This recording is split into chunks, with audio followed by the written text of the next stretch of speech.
Open up the gates. Open up the gates that the King of Glory might enter in. Those are the words of King David found in Psalms chapter 24.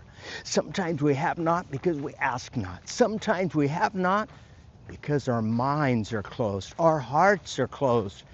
The gates prevent him from entering in.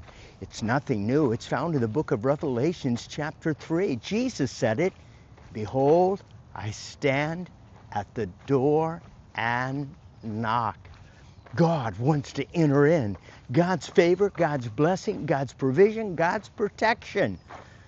But the gates are closed. Someone put a padlock on the gate and he can't get in. And David says, you open up those gates that the King of Glory might enter in. You open up these gates that the Lord might enter in. He's locked out. Behold, I stand at the door and knock.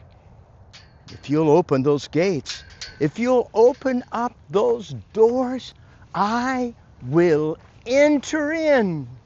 Our responsibility is to unlock the hardness that can happen in our heart, the doubt, the lack of faith. Our responsibility is to stand up and step out of the boat and enter into a life of faith. Open up those gates that the King of Glory might enter in. And who? And who is the King of Glory? King David answers that in Psalms 24. He writes, the Lord who is strong and mighty, he is the King of Glory. The Lord who is invincible in battle. Who is the King of Glory? Psalms 24, verse 7 and following. The King of Glory is the Lord of heaven's armies.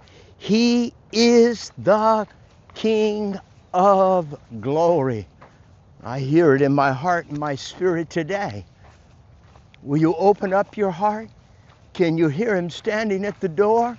Can you hear him on the other side saying, behold, I stand in the door and knock. I want to enter in. Will you let me in? Will you believe? Will you follow? Will you have but the size of a grain of mustard seed faith? And let me bless you, and let me provide for you, and let me protect you. Behold, he is the King of Glory.